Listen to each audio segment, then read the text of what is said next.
Hello and welcome back to our 11 plus English course. And we've been thinking about how to write descriptively in the section B part of the 11 plus exam. And we've been looking at some of the tools we can use, mainly asking questions to enable us to write creatively and interestingly for our reader. So I'm going to share my screen with you now.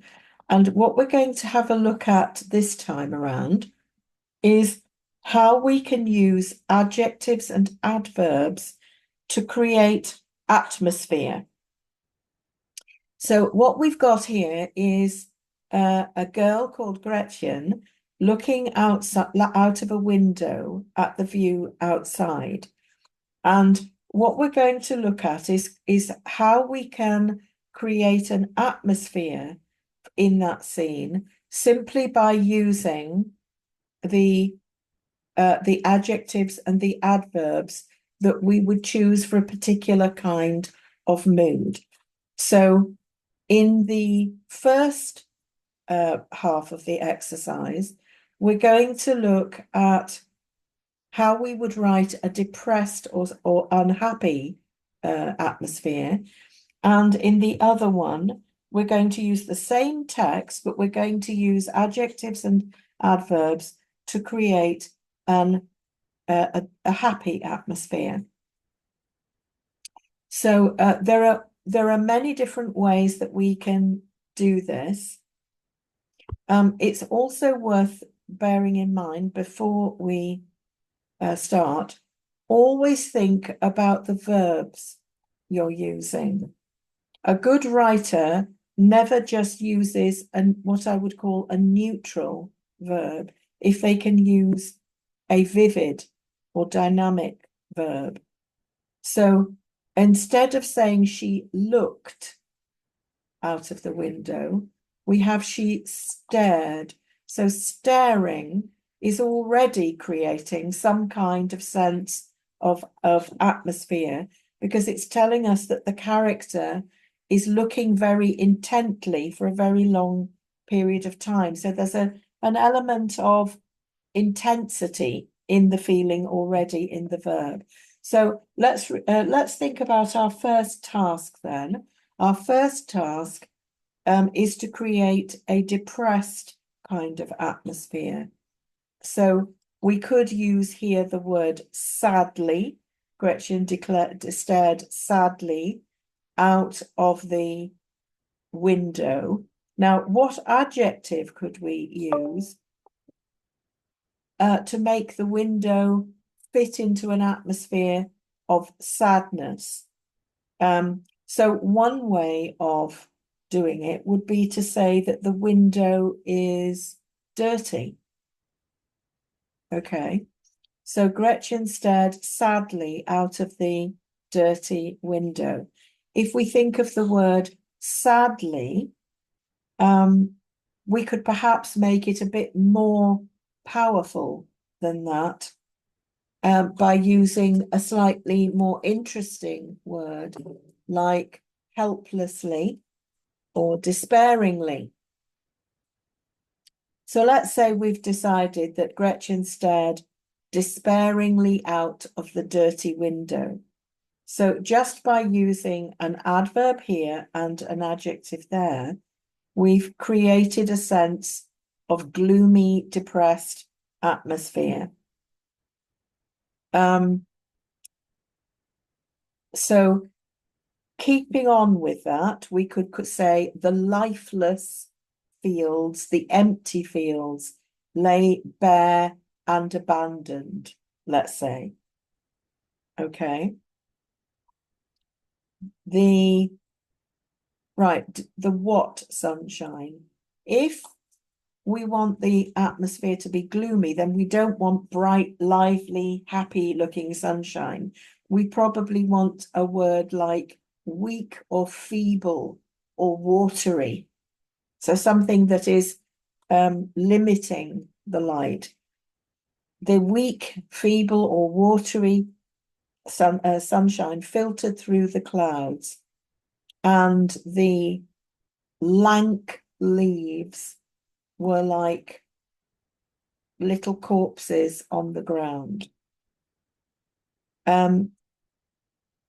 She could make out the lonely looking play park in the distance with the swings,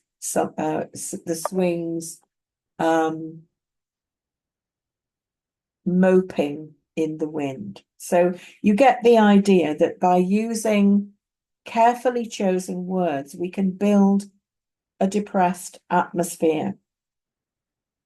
So let's try the same thing again, but this time we want Gretchen to be happy. So let's have her staring joyfully out of the gleaming window or bright window. And let's have the fields this time rolling, green fields, lay green and flower filled. The glorious sunshine filtered through the clouds, and the playing leaves were like little fairies on the ground. I'm just spitballing here, so it's not going to be a perfect effort. She could make out the brightly coloured play park in the distance with the swings inviting her in the wind.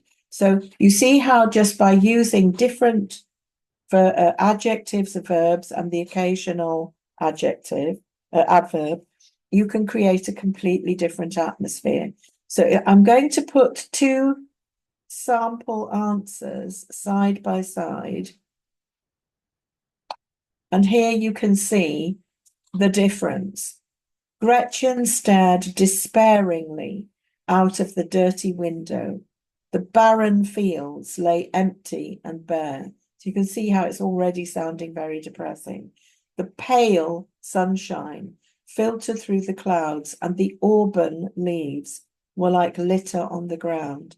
She could make out the dilapidated play park in the distance with the swings groaning in the wind. So that's really a very powerful description of a depressing scene.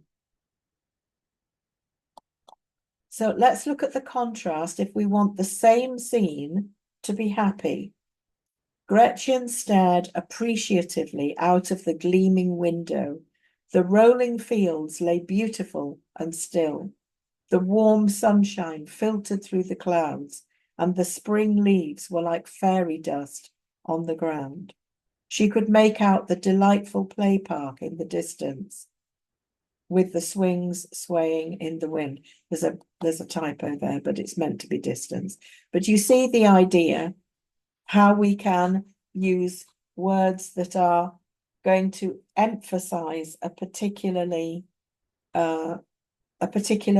that we want to create.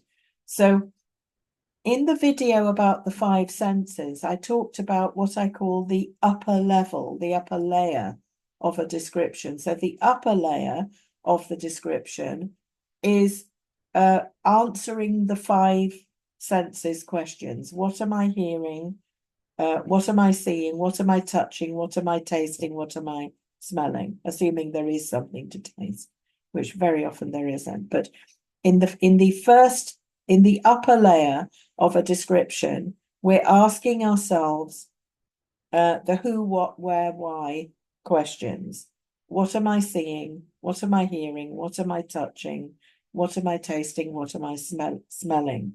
So in the deeper layer of description, we are creating a setting with an atmosphere. And this is how we do it. If you look at the words in bold, we're looking at adjectives. We're looking at, so adjectives like pale, dirty. We're looking at adverbs. So how something is happening, despairingly, here appreciatively.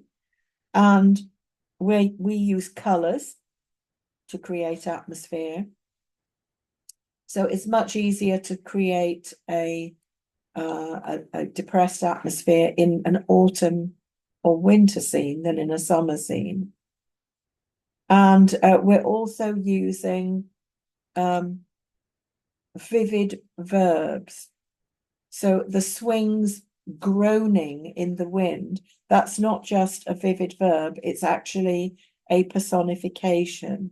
So personification is when we give human characteristics to something that isn't human. So a swing can't groan, only people do that, but we can make things do things that humans do in our writing to help create the atmosphere. So in this case, the deeper level of the description, which is concerned with atmosphere, the writing uses these atmospheric adjectives, adverbs, and vivid verbs. So I hope that was helpful. And setting is very important in writing because we need to create an atmosphere for our reader so that the writing comes alive for them and seems believable. So thank you for your attention, and I'll see you in the next video.